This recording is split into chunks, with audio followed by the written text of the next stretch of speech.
Hello friends. तो कल हम लोगों ने एक सीरीज़ चालू की थी जो था आपका इन्वायरमेंट के ऊपर। क्योंकि इन्वायरमेंट आपका सिर्फ प्री मेंस यूपीएससी में ही नहीं, इवन स्टेट सिविल सर्विसेज और आपका फॉरेस्ट सर्विस में भी उतना ही इम्पोर्टेंस है। तो हमने कल स्टार्ट किया था, एक टॉपिक था पॉल्यूशन, और कल हमने एयर पोल्यूशन की बात की थी। एयर पोल्यूशन क्यों होता है, क्या इम्पैक्ट होंगे, टाइप्स ऑफ पॉल्यूटेंट्स, हमने इन सब पे बात की थी। नाउ हम आगे मूव कर रहे हैं और जो आज के टॉपिक्स हैं काफ़ी सिग्निफिकेंट टॉपिक्स हैं, like what is black carbon, what is photochemical smoke, what is smoke. तो हम इन टॉपिक्स को बात करना चाह रहे हैं। मैंने जिक्र किया था ब्लैक कार्बन का, तो मैं यहाँ पे फिर से बात कर रहा हूँ ब्लैक कार्बन। तो ब्लैक कार्बन क्या होता है? ब्लैक कार्बन का एक और नाम है सूट। तो ब्लैक कार्बन सूट, तो ब्लैक कार्बन कैसे निकलता है?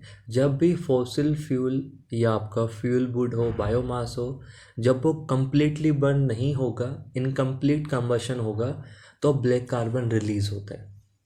तो ब्लैक कार्बन रिलीज होता है जब आपका ईंधन पर्याप्त तरीके से मीन जला नहीं हो, इनकम्प्लीट कंबशन हो, पर्याप्त कंबशन नहीं हुआ हो, इनकम्प्लीट हो, तो फिर आपका ब्लैक कार्बन रिलीज होता है। और इसको इमिट करते हैं, मोस्ट जो हम बात करते हैं वो है coal based power plant, means वो पावर प्लांट जहाँ पे कोल का इस्तेमाल आ रहा है, या आपके व्हीकल्स। तो व्हीकल से भी बड़ी मात्रा में ब्लैक कार्बन रिलीज होता है। और सिमिलर आपका जो कोल बेस्ड पावर प्लांट है, वहाँ से भी ब्लैक कार्बन बड़ा सोर्स में निकलता है। जब भी फॉसिल फ्यूल या किसी और तरीके का फ्यूल, चाहे वो लकड़ी क्यों ना हो, जब वो कम्प्लीटली बर्न नहीं होती है तो ब्लैक कार्बन रिलीज होता है। तो ये एक सिंपल टर्म। तो दिक्कत क्या है ब्लैक कार्बन से, जो मैंने बात कही भी थी। तो एक बड़ा पॉल्यूटेंट है ब्लैक कार्बन। ब्लैक कार्बन लगातार रिलीज हो रहा है आपकी पावर प्लांट से, आपकी इंडस्ट्री से, आपकी व्हीकल से। दिक्कत क्या है? ये ब्लैक कार्बन क्योंकि ब्लैक कलर का होता है, तो ये अनबर्न्ड है। ब्लैक कलर का कार्बन ये हवा में जाके धीरे धीरे कहाँ सेटल हो जाता है? एक सेटल हो जाता है आपका जाके ग्लेशियर्स पे, मीन्स आइस पे। अगर लाइक एक्टिविटीज़ दिल्ली में हो रही है या ऊपर साइड पे हो रही है, तो हिमालय में जाके ये सेटल हो जाएगा, बर्फ़ पे जाके ये बैठ जाएगा। तो होता क्या है, अगर ये ग्लेशियर्स पे बैठा, तो ग्लेशियर्स क्योंकि ब्लैक कलर का है तो ये हीट अब्जॉर्व करेंगे, तो ग्लेशियर्स फास्ट मेल्ट होते हैं। तो आपके हिमनद जो है वो जल्दी जल्दी मेल्ट होना शुरू हो जाएंगे। मीन्स अगर आपने ज्योग्राफी पढ़ी हो तो एक टर्म होता है अल्बिडो। तो आपका जो स्नो है, जो उसका जो अल्बिडो है वो कम हो जाता है। मीन्स वो लाइट को रिफ्लेक्ट नहीं कर पाएगी, वो लाइट को ज़्यादा अब्जॉर्व करेगी। तो फिर आपका जो स्नो है वो लगातार मेल्ट होना शुरू हो जाएगा। तो पहली समस्या ये है, means rapid melting of glaciers. तो ये एक ब्लैक कार्बन का खतरा है। सिमिलर क्योंकि ब्लैक कलर का है, अगर एटमॉस्फेयर में मौजूद है तो फिर ये एटमॉस्फेयर में भी सनलाइट को अब्जॉर्ब करता रहेगा और लगातार अर्थ की वार्मिंग को इंक्रीज करता रहेगा। पृथ्वी का तापमान लगातार इंक्रीज होता रहता है। तो जिस भी इलाके में ब्लैक कार्बन ज़्यादा होता है, उस एरिया का टेम्परेचर जनरली ज़्यादा होता है, क्योंकि ये लगातार हीट को अब्जॉर्ब करते रहते हैं।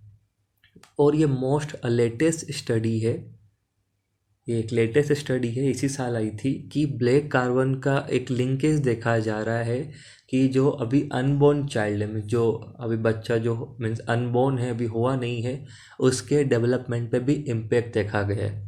वो इस तरीके से कि कई सारी वुमेन्स जो ऐसे इलाके में रहती हैं जहाँ पे ब्लैक कार्बन का कंसंट्रेशन ज़्यादा है, ब्लैक कार्बन बड़ी मात्रा में है, तो उन वुमेन के जो फेटस है, जो प्लेसेंटा है, वहाँ पे ब्लैक कार्बन देखा गया है।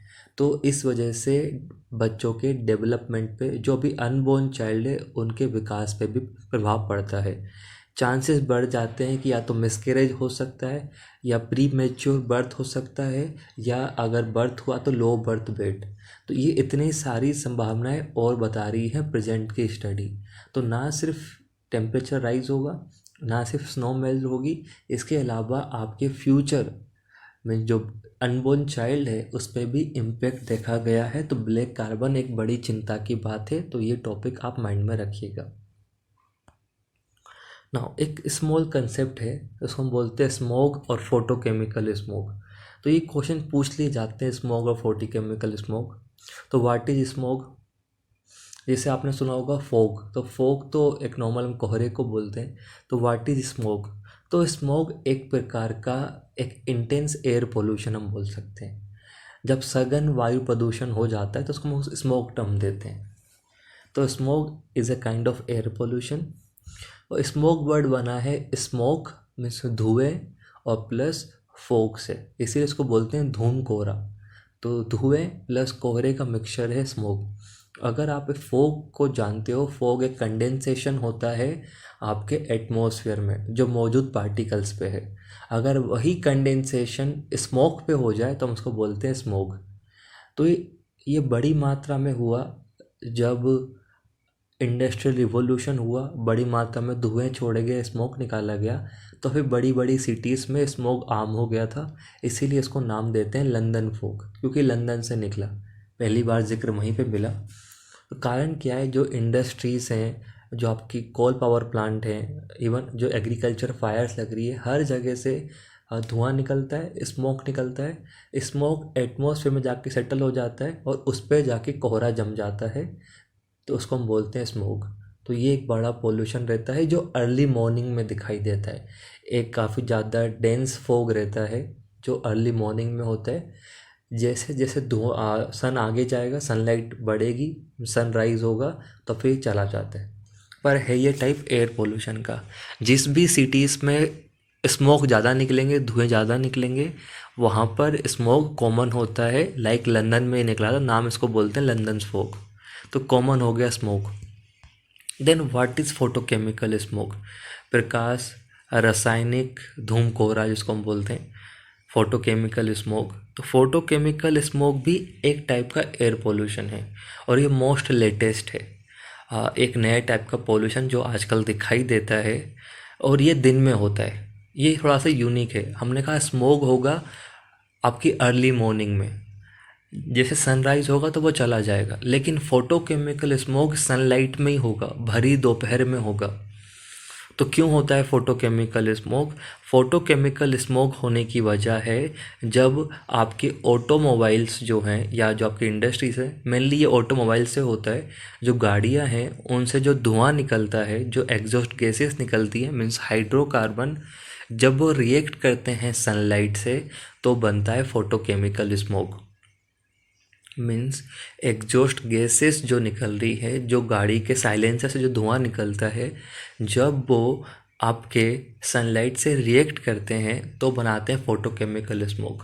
ना हम देखते हैं कैसे बनता है। तो सिंपल प्रोसेस है, गाड़ी से निकला अगर आपका नाइट्रिक ऑक्साइड, तो वो ऑक्सीजन से रिएक्ट करके बनाएगा नाइट्रोजन डाइऑक्साइड NO2। ये NO2 क्या होता है, जब सनलाइट पड़ती है तो सनलाइट में UV रेस इसको स्प्लिट कर देती है, मीन्स आपका NO plus mono atomic oxygen. तो मीन्स क्या हो रहा है, आपका जो NO2 था वो बदल के अब हो गया है NO plus mono atomic oxygen. और ये मोनो एटॉमिक जो ऑक्सीजन है ये O2 से कंबाइन होके क्या बना देगा, ओजोन। मीन्स आपका O2 पहले से है और साथ में O हो गया, तो अब बन गया आपका O3। तो इस प्रोसेस में बता रहा हूँ। तो पहले NO था, NO से NO2 बना, NO2 को UV रेस ने इम्पेक्ट किया तो आपका NO प्लस मोनोटॉमिक ऑक्सीजन बना। देन मोनोटॉमिक ऑक्सीजन ऑक्सीजन से कंबाइन किया और बना दिया ओजोन। तो ओजोन एक बड़ा पोल्यूटेंट बना। देन फाइनली क्या होता है, आपका नाइट्रोजन डाइऑक्साइड मीन्स NO2, आपके हाइड्रोकार्बन रिएक्ट करेंगे सनलाइट की फॉर्म में और क्या बनाएंगे, पर ऑक्सी एसिटाइल नाइट्रेट PAN। तो एक कंपाउंड बनाया उन्होंने NO2 पहले, दूसरा कंपाउंड बना ओजोन, ना तीसरा कंपाउंड बन रहा है पर ऑक्सी एसिटाइल नाइट्रेट, जो कि नाइट्रोजन ऑक्साइड हाइड्रोकार्बन रिएक्ट कर रहे हैं सनलाइट के प्रेजेंस में, तो बना दिया PAN। देन फाइनली क्या हो रहा है, फाइनली नाइट्रोजन ऑक्साइड जो भी आपके कंपाउंड बने थे, नाइट्रोजन ऑक्साइड NO2 O3 और पर ऑक्सी एसिटाइल नाइट्रेट, तीनों रिएक्ट करेंगे और एक ब्राउनिश धुएं को जन्म देंगे, ब्राउनिश हेज, जिसको हम बोलते हैं फोटोकेमिकल स्मोक। तो ये प्रोसेस भी याद रखिएगा, डायरेक्ट क्वेश्चन बनते हैं प्रोसेस से। तो 3 कंपाउंड बनाए थे हमने, पहले बना था NO2 जो कि NO और प्लस ऑक्सीजन से मिलके बना। देन हमने देखा ओजोन हमने बनाया, तीसरा बना परऑक्सी एसिटाइल नाइट्रेट। और जब तीनों मौजूद हो जाएंगे तो फिर क्या बन जाएगा, फोटोकेमिकल स्मोक, जो कि light blue light brown colour का होता है। ये आपका लाइट ब्राउन कलर का होता है, लाइट ब्राउनिश।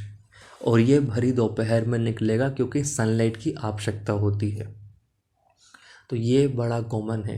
ये पहली बार देखा गया था लॉस एंजलिस से हम बात करते हैं क्योंकि वहाँ पे सिटीज़ में ज़्यादा थी व्हीकल्स, तो उसको बोलते हैं लॉस एंजलिस फॉग। और ये आजकल बड़ी शहर मेट्रो लाइक दिल्ली बीजिंग में कॉमन है। अगर आप जाएंगे दिल्ली में तो आपको बड़े दिन में धुआं दिखेगा, मीन्स एक फॉग टाइप का दिखेगा। सिमिलर बीजिंग जाएंगे तो वहाँ भी दिन भर आपको एक कोहरा जैसा दिखाई देता है। तो ये बड़ी चिंता की बात है, एक एयर पोल्यूशन जो कि सनलाइट में जन्म ले रहा है, इसीलिए इसको बोलते हैं photo chemical smoke. Photo means sunlight, chemical means chemical reactions हो रही हैं, और क्या बन रहा है, फोग। तो ये ओजोन, परऑक्सी एसिटाइल और नाइट्रोजन डाइऑक्साइड के मिलने से बनता है फोटोकेमिकल स्मोक। और ये जब होगा तो विजिबिलिटी कम हो जाती है, आपको कम दिखाई देता है।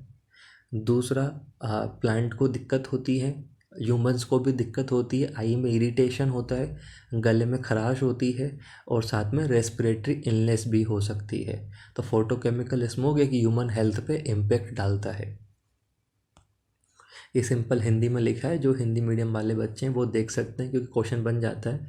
तो गाड़ियों या फिर कारखानों से जो धुआं निकलता है उसमें नाइट्रोजन ऑक्साइड, नाइट्रोजन डाइऑक्साइड गैसें सूर्य के प्रकाश में हाइड्रोकार्बन के साथ अभिक्रिया करके कई सारे सेकेंडरी पोल्यूटेंट बनाती हैं, जैसे ओजोन, परऑक्सी एसिटाइल नाइट्रेट। और इन्हीं से क्या बनता है, प्रकाश रासायनिक धूम कोहरा। और इनसे वही इरिटेशन, आँख नाक में जलन होती है, और रेस्पिरेटरी इलनेस मीन्स श्वास संबंधी समस्या उत्पन्न हो जाती है। तो फोटोकेमिकल स्मोग एक बड़ी चिंता की बात है आज की सिटीज़ में। लाइक एक एग्जांपल दे रखा है, ये कई सारी व्हीकल्स है, नाइट्रोजन ऑक्साइड और कई सारे हाइड्रोकार्बन रिलीज़ हो रहे हैं जो कि सनलाइट की फॉर्म में क्या बना रहे हैं, ब्राउन फोटोकेमिकल स्मोक। तो ये एक टॉपिक था फोटोकेमिकल स्मोक, क्वेश्चन लिखने को आता है। तो व्हाट इज़ फोटोकेमिकल स्मोक, एक टाइप का एयर पोल्यूशन है जो कि एग्जॉस्ट गैसेस जो निकल रही हैं व्हीकल से सनलाइट की प्रेजेंस में बनाती है। अगर 3 मार्कर में आए तो आपको सिंपल सा लिखना है।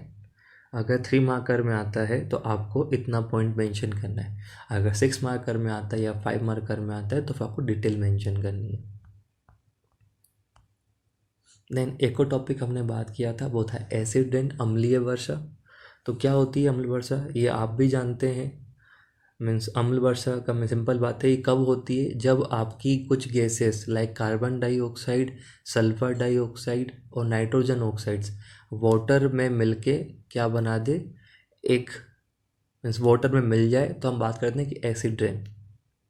मीन जब आपकी रेन गिर रही है और उस वाटर में कार्बन डाइऑक्साइड, सल्फर डाइऑक्साइड और नाइट्रोजन ऑक्साइड मिल जाए तो हम बोलते हैं कि एसिड रेन है, क्योंकि CO2 डिज़ोल्व होगा रेन में। मीन CO2 डिज़ोल्व होगा वाटर में तो क्या बनाएगा, कार्बनिक एसिड मीन्स H2CO3।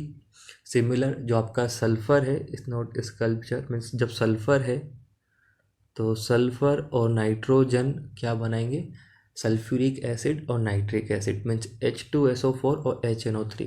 तो हम बोलते हैं कि एसिड रेन। मीन्स आपकी रेन में जब CO2, SO2 और आपका साथ में नाइट्रोजन ऑक्साइड्स मिल जाते हैं तो बन जाता है सल्फ्यूरिक एसिड और नाइट्रिक एसिड, जिससे वाटर का pH लेवल कम हो जाता है। उसी को हम बोलते हैं एसिड रेन। तो बड़ा ही सिंपल था, ये आप जानते भी होंगे, आप पढ़ के भी रखे होंगे स्कूल टाइम से। तो एसिड रेन सिंपल है, जब भी रेन में CO2, आपका SO2 और नाइट्रोजन ऑक्साइड्स मिल जाते हैं तो वो पानी के pH को कम कर देते हैं, क्योंकि उसमें सल्फ्यूरिक एसिड, नाइट्रिक एसिड बन जाता है, और इसी वजह से एसिड रेन होती है। ये एक एग्जांपल मैंने दिया। ये आपका मीन्स फैक्ट्रीज हैं, फैक्ट्री से SO2, NO2, CO2 निकला, carbon dioxide, sulphur dioxide, nitrogen oxides, और इन गैसेस को विंड्स ले गई, और ये जो रेनफॉल हो रही है उन वाटर ड्रॉपलेट के साथ मिल जाते हैं, रिएक्शन बना लेते हैं, और रिएक्शन बनने के साथ एसिड रेन कहाँ पे गिरती है, लैंड पे गिरती है, और लैंड पे गिरने के साथ एक बड़ा इम्पैक्ट लेके आती है। तो कुल मिला के एक तो कार्बोनिक एसिड H2CO3, H2SO4 और HNO3, ये तीन बड़े कंपोनेंट हैं जो आपको दिखाई देते हैं, HNO3 एंड H2SO4। ये तीन मीन्स दो स्ट्रॉन्ग एसिड और एक वीक एसिड गिरते हैं और ये एक बड़ी प्रॉब्लम क्रिएट करते हैं। तो ये तो डेफिनेशन है एसिड रेन की, क्या होती है एसिड रेन, ये आप खुद भी जानते हैं। नाउ इम्पैक्ट की हम बात करें तो एसिड रेन का बड़ा इम्पैक्ट पड़ता है। एसिड रेन अगर किसी इलाके में गिरेगी तो वहाँ की सॉइल अब फर्टाइल नहीं रहेगी, इनफर्टाइल हो जाएगी। तो हमारी जो मृदा होती है वो उर्वरक नहीं रहेगी, फर्टाइल नहीं रहेगी, उसको प्रॉब्लम आएगी। दूसरा, अगर एसिड रेन प्लांट्स पे गिरती है तो प्लांट की रूट्स ख़त्म हो जाती हैं, प्लांट्स सर्वाइव नहीं कर पाएंगे, तो प्लांट्स डैमेज हो जाते हैं एसिड रेन की वजह से। ट्रीज़ जो हैं वो अपनी पत्तियां खो देती हैं और ऑलमोस्ट डाई हो जाती है। अगर आप फ़ोटोज़ देखोगे यूरोप के टाइम का, इंडस्ट्रियल रिवॉल्यूशन के टाइम का, तो इतने सारे फॉरेस्ट आपकी मीन्स लीवलेस हो गए थे, सिंपल एक वुड बच गई थी, इतनी बड़ी मात्रा में एसिड रेन हुआ करता था। तो एसिड रेन होता है तो फिर पत्तियां नहीं होती, ट्री डाई हो जाते हैं। इसके अलावा मैंने जिक्र किया था लाइकन्स एक इंडिकेटर स्पीसीज होती हैं। तो अगर आपको लाइकन्स नहीं दिख रहे हैं मीन्स वहाँ पे एसिड रेन हो रही है। तो कुछ ऐसे प्लांट्स होते हैं लाइकन्स, ऑर्किड्स, जो कि सेंसिटिव होते हैं एसिड रेन से, जो फिर आपको नहीं दिखाई देंगे। एंड सिमिलर, अगर एसिड रेन रिवर में गिरी या किसी वाटर बॉडीज़ में गिरती है तो वहाँ पर भी लाइफ नहीं होगी, वो इलाका लाइफलेस हो जाएगा, मीन्स वो जीवनहीन हो जाएगा, वहाँ पे कोई भी आपको डाइवर्सिटी नहीं मिलेगी क्योंकि इतनी ज़्यादा पीएच में सर्वाइव करना मुश्किल है। देन कॉमन है कि अगर किसी मोन्यूमेंट में गिरा या किसी बिल्डिंग में गिरा तो आप जानते हैं कि बिल्डिंग में लेयर बन सकती हैं, बिल्डिंग का कलर जा सकता है। तो बिल्डिंग में पिटिंग मीन्स धब्बे बन सकते हैं और डिसकलर। कॉमन एग्जांपल है आपका ताजमहल। ताजमहल का कलर येलोइश हो गया था क्योंकि एसिड रेन का इस्तेमाल हुआ, वहाँ पे एसिड रेन हुई बड़ी मात्रा में, तो फिर वो कलर चला गया। तो डिसकलरिंग और स्पॉटिंग कॉमन हो जाता है बिल्डिंग्स के अंदर। इसके अलावा अगर एसिड रेन गिरती है सोइल में तो फिर सोइल में से मीन्स अगर हम बात करें तो एल्यूमिनियम वाटर बॉडीज़ में चले जाता है, मीन्स सोइल से एल्यूमिनियम निकलेगा और वो रन ऑफ के थ्रू वाटर बॉडीज़ में चले जाएगा, और एल्यूमिनियम के जाने के साथ ही वहाँ पे फिशरीज मर जाएंगी। तो ये भी एक बड़ी समस्या होती है, leaching out of aluminium acid rain की वजह से। तो इतने सारे इम्पैक्ट हो सकते हैं एसिड रेन के, ये आपको पता होने चाहिए। मीन्स एक दो तो आपको पता भी होंगे लेकिन 5 से 6 पता होने चाहिए जो यहाँ पे मेंशन है। तो फर्टाइल सोइल का ना होना, प्लांट्स ख़त्म हो जाना, मरीन लाइफ ख़त्म हो जाना, और देन मोन्यूमेंट्स पे दिक्कत, और फाइनली एल्यूमिनियम लीच आउट हो जाएगा, बाहर निकल के आएगा और नदी मीन्स वाटर सोर्स में चला जाएगा और वहाँ पर पोल्यूशन क्रिएट करेगा। तो कई सारी समस्या होती है आपकी एसिड रेन के साथ भी। नाउ हम बात कर लेते हैं, हमने समझ लिया पोल्यूशन क्या होता है, क्यों होता है, प्रभाव क्या होंगे।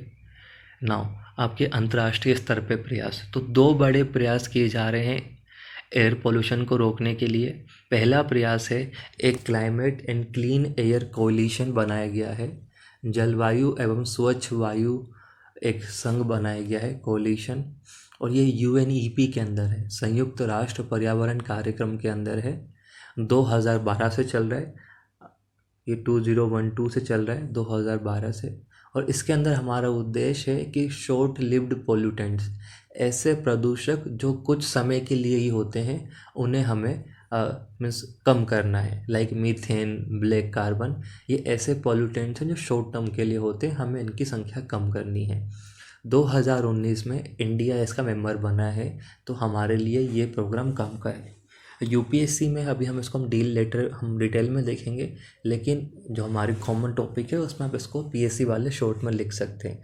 Clean and means climate and clean air coalition 2012 से चल रहा है। इसका उद्देश्य है जो मीन्स लघु समय के लिए जो प्रदूषक होते हैं, short lived pollutants like methane, black carbon, उसको कम करना है, और इंडिया इसका 2019 में मेंबर बन चुका है। ऐसे एक प्रोग्राम चल रहा है अंतर्राष्ट्रीय स्तर पर जो यूएन चला रहा है, वो है क्लीन एयर इनिशिएटिव। तो एक स्वच्छ वायु कार्यक्रम चला रहा है क्लीन एयर इनिशिएटिव, जो कि यूनाइटेड नेशंस का है। तो ये 2 प्रोग्राम चल रहे हैं जो आपको पता होने चाहिए। डिटेल हम यूपीएससी वाले टॉपिक में अलग से देखेंगे। न भारतीय प्रयास, तो भारत सरकार भी लगातार प्रयास कर रही है वायु प्रदूषण को रोकने के लिए। सबसे पहला काम जो हमने किया, हमने एक अधिनियम लाया है, वायु प्रदूषण मीन्स रोकथाम अधिनियम बोल सकते हैं, रोकथाम एवं नियंत्रण अधिनियम 1981। तो आपको ईयर पता होना चाहिए, 1981 का है ये। और इसके अंदर हम वायु प्रदूषण के रोकथाम और उसके नियंत्रण के लिए काम करते हैं। तो ईयर बहुत ज़रूरी है एयर पोल्यूशन एक्ट का। देन दूसरा सबसे बड़ा मीन्स ये आपका बहुत इंपॉर्टेंट टॉपिक है, national air quality index NAQI, राष्ट्रीय वायु गुणवत्ता सूचकांक। तो एक इंडेक्स है राष्ट्रीय वायु गुणवत्ता सूचकांक, नेशनल एयर क्वालिटी इंडेक्स, और ये निकालता है IIT कानपुर, लंबे समय से निकाला जा रहा है। इसके अंदर 8 प्रदूषक जो 8 पॉल्यूटेंट्स हैं उनका जिक्र किया जाता है कि इनकी मात्रा कितनी है। वो बताते हैं कि सिटीज़ में किस लेवल पे हैं। तो 8 में है PM10 मीन्स पार्टिकुलेट मैटर 10, जिनका साइज़ 10 माइक्रोन्स है। PM2.5 nitrogen dioxide, sulphur dioxide, carbon monoxide, ozone, ammonia और लेड। याद रखना कार्बन डाइऑक्साइड नहीं है, कई लोग कन्फ्यूज़न हो जाता है, इसमें CO2 नहीं है। ये 8 की 8 याद होने चाहिए, क्वेश्चन पूछा जा चुका है एग्ज़ाम में। तो 8 है, 2 तो PM पार्टिकल्स हैं, एक ओजोन है, सल्फर डाइऑक्साइड है, नाइट्रोजन डाइऑक्साइड है, कार्बन मोनोऑक्साइड है, अमोनिया, लेड। लेकिन कार्बन डाइऑक्साइड नहीं है क्योंकि CO2 एक बड़ा पोल्यूटेंट नहीं होता। ये 8 बड़े पोल्यूटेंट का इंडेक्स जारी करता है IIT कानपुर, राष्ट्रीय वायु गुणवत्ता सूचकांक। और इसी सूचकांक पे एक सुना होगा आपने सफ़र ऐप होता है, वो इसी पे बना हुआ है। तो दूसरा हमारा ये था। तीसरा है national ambient air quality standards. तो ये भी है राष्ट्रीय परिमेश वायु गुणवत्ता मापक। तो हमने स्टैंडर्ड सेट कर रखे हैं 12 पॉल्यूटेंट्स के कि इनकी लिमिट इतनी होनी चाहिए। जैसे WHO सेट करता है ग्लोबल स्तर पे, ये इंडिया ने लोकली सेट कर रखे हैं, और ये सेट किए हमारे सेंट्रल पोल्यूशन कंट्रोल बोर्ड ने, CPCB ने। तो हमारे केंद्रीय प्रदूषण नियंत्रण बोर्ड जो है CPCB, उसने एक मापक बना रखे हैं एयर क्वालिटी के 1982 से, जिसमें 12 मेन जो प्रदूषक हैं like sulphur dioxide, particulate matter, arsenic, lead, इन सब की मापक तय कर रखे हैं कि इससे ज़्यादा लिमिट नहीं होनी चाहिए। तो ये भी एक हमारा प्रोग्राम है। देन सबसे लेटेस्ट प्रोग्राम है नेशनल क्लीन एयर प्रोग्राम, राष्ट्रीय स्वच्छ वायु कार्यक्रम 2019 का। ये हम कल डिटेल में पढ़ेंगे क्योंकि नया प्रोग्राम है, क्वेश्चन बन सकता है, NCAP, स्मॉल टॉपिक है लेकिन हम कल डील करेंगे। सिमिलर फेम इंडिया, ये भी हम कल डील करेंगे क्योंकि लगातार न्यूज़ में आने लगा है अब तो। फेम इंडिया प्रोग्राम है इलेक्ट्रिक व्हीकल्स को लेके। तो इलेक्ट्रिक व्हीकल्स पे हम लोग जा रहे हैं ताकि हमारा फॉसिल फ्यूल पे यूज़ कम हो, पोल्यूशन कम से कम हो। तो फेम इंडिया भी हम कल पढ़ेंगे। देन मैंने कहा था सफ़र ऐप हमने बना रखा है, तो सफ़र ऐप उसी नेशनल एयर क्वालिटी इंडेक्स पे काम करता है। इसका फुल फॉर्म है system of air quality weather forecasting और रिसर्च। यहाँ पे हम बताते हैं कि आपकी मौजूदा जो वायु है, हवा है, वो कैसी है, पॉल्यूटेड है या नहीं। तो ये भी आप याद रखिएगा, नेशनल एयर क्वालिटी इंडेक्स। और ये अगर बस देखा भी होगा तो इसमें वो होते हैं कुछ मीन्स मार्क्स होते हैं like satisfactory, good, poor, very poor, तो वैसा ही कुछ है।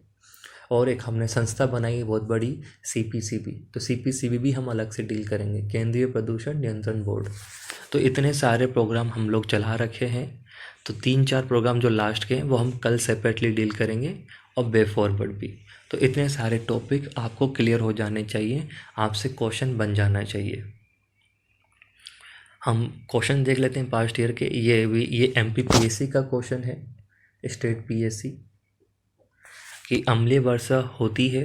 तो आप देख सकते हैं SO2 NO2 CO CO2 CO SO3। तो common examples SO2 NO2। Then ये एक मैंने कहा था क्वेश्चन आया था, सूर्य के प्रेजेंस में ऑक्साइड्स ऑफ नाइट्रोजन और हाइड्रोकार्बन क्या बनाते हैं।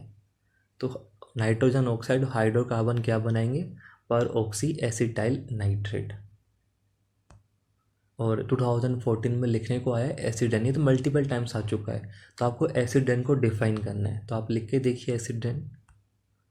ये एक क्वेश्चन था, मैंने कहा था एयर क्वालिटी इंडेक्स पे आया है कि कौन सा इसमें पॉल्यूटेंट्स है, तो कार्बन डाइऑक्साइड, मोनोऑक्साइड, तो ये 5 दिए हैं। आपको अगर याद हो तो कार्बन डाइऑक्साइड नहीं है, मीथेन भी नहीं है, 2, 3, 4 इसका आंसर हो जाएगा। देन एसिड रेन एनवायरनमेंट में क्यों होती है, तो ये यूपीएससी का क्वेश्चन है। तो मीन्स क्वेश्चन पीएससी यूपीएससी में रिपीट हुए हैं, यूपीएससी में पहले आया था, बाद में पीएससी में रिपीट हुआ। तो हम जानते हैं क्यों होती है, नाइट्रस ऑक्साइड और सल्फर ऑक्साइड। तो क्वेश्चन रिपीट हो जाते हैं यूपीएससी के सिंपल क्वेश्चन पीएससी में, तो इसलिए हम यहाँ पे यूपीएससी के क्वेश्चन भी देख लिया करते हैं साथ में। एंड ये फोटोकेमिकल स्मोक किसके बीच में रिएक्शन होती है, तो हमने देखा था नाइट्रोजन ऑक्साइड, ओजोन और परऑक्सी एसिटाइल नाइट्रेट सनलाइट की प्रेजेंस में। तो ये कुछ इस तरीके से आपका आंसर्स था। तो क्वेश्चंस हमने देखे, बहुत सिंपल क्वेश्चन है। Photochemical smog, then acid rain पे कॉमन क्वेश्चन आया, एयर क्वालिटी इंडेक्स पे एसिड रेन देखने को आया। तो आप इन सब को ट्राई कीजिए और क्वेश्चंस लिखिए आप क्वेश्चंस। तो आप प्रैक्टिस करते रहिए और आपको वीडियो अच्छा लगता है तो उसको शेयर कीजिए और सब्सक्राइब कीजिए।